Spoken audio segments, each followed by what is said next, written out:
O ayan, tikman ko na siya kung gaano siya kasarap.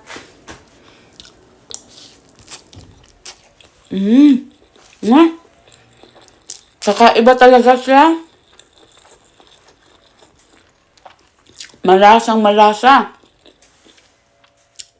As in, garlic, bell pepper na pula, carrot, onion, spring onions, dahon ng sibuyas, at ating isang balot na dihon, at heart na cabbage. Yun lang. At ngayon, magtitimpla muna tayo ng salt. Half teaspoon of salt kasi marami tayong sauce na i-add sa ating bihon. So, half teaspoon muna. So, half teaspoon of black pepper. Tapos, 1 teaspoon of bitchin. Tapos, ang sauce pala natin is patis, toyo, at saka oyster.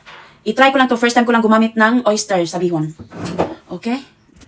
So, ating i-mix ang ating pangpalasa dito. So, malinis na ang ating, yung meat natin. Nalinisan ko na yan. So, ngayon, mag-preheat na tayo ng ating mantika. Kawali.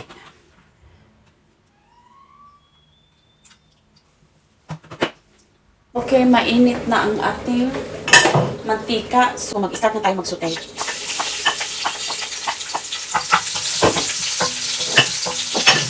Ayan.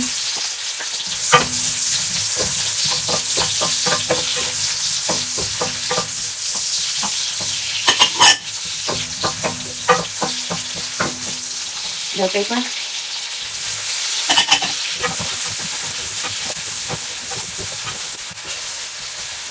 So, pakalutuin muna natin, i-caramelize muna natin ang ating onion at ang bell pepper bago natin isunod natin ito.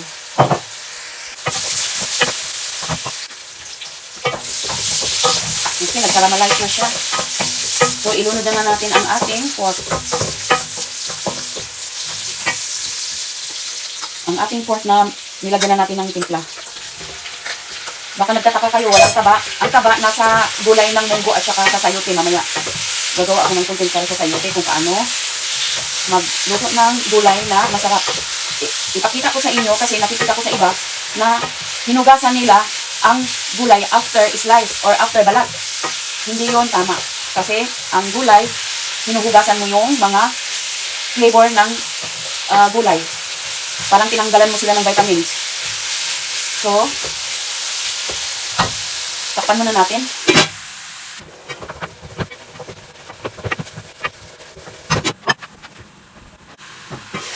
O, diba? Nag-create na siya ng sarili niyang sauce. Mausok lang. Ngayon, parang masarap na siya tingnan. Ngayon, maglagay na tayo ng sauce. Una, patis. Yung isang ganito, parang 1 tablespoon. Sunod, toyo. Mga 2 tablespoon. Sunod, oyster. Okay. Yan. Mga lahat na. Tingnan natin kung masarap ba. So, lagyan na natin siya ng water para masinop natin yung laman. Yan. Hugas na hugas siya. Tapos, pakuluin lang muna natin siya bago natin lagyan ng boiled water. Takpan. Ngayon, lagyan na natin siya ng boiled water. Boiled water, ha? Boiled water. So, tapos tikman natin pagkatapos ng may boiled water. 1 liter to, may, ang tawag yan? Sa ito. Takpan. Tikman muna natin yung sabaw. Kung tama na ba sa lasa. Kung kulang, dagdagan. Uy, masarap siya. What? As in, ma-flavor talaga siya. In fairness. Ngayon, ilunod na natin tong carrots. Kakaiba siya Tapos, ipa-boiled. Takpan. Ngayon, ilunod na natin ang ating bihon. Ibabad muna natin itong bihon sa ating sabaw. Ilalim lang para lalambot siya agad. Kasi ang sabi dito, 5 minutes. In less than 5 minutes daw, maluto na siya.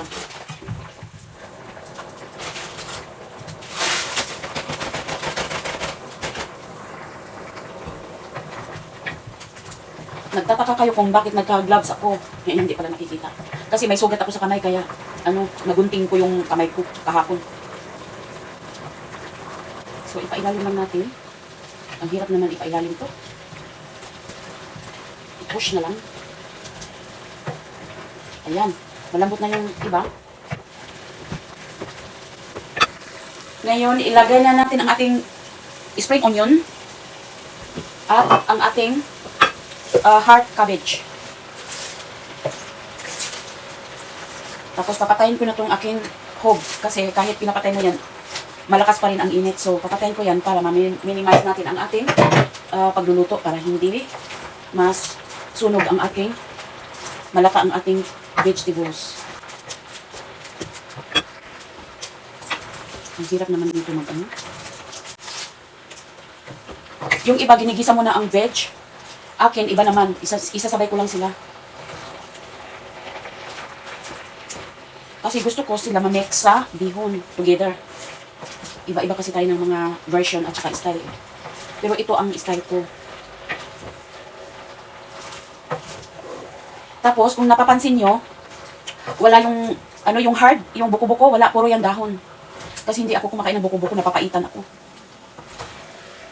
So, kung nakita nyo, nag-absorb na yung sauce niya, nawala yung sauce, so ang natira na lang yung ating bihon. Meron pa rin siyang sauce sa ilalim.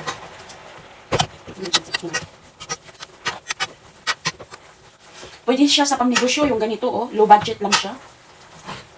Ibenta nyo ng 40 ang isang serve. 40 pesos.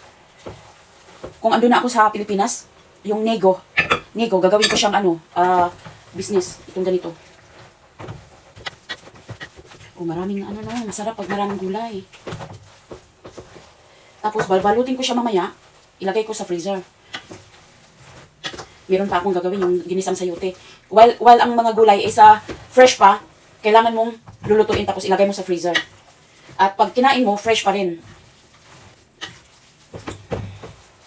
Ganyan ang ginagawa ko dito sa UK. Magluluto ako ngayon, nagpapabili ako sa mga kasamahan ko sa trabaho. Kasi malapit lang sila sa market, ako andito ako sa city ng Dorking. Ganyan na. Nawala na yung sauce niya.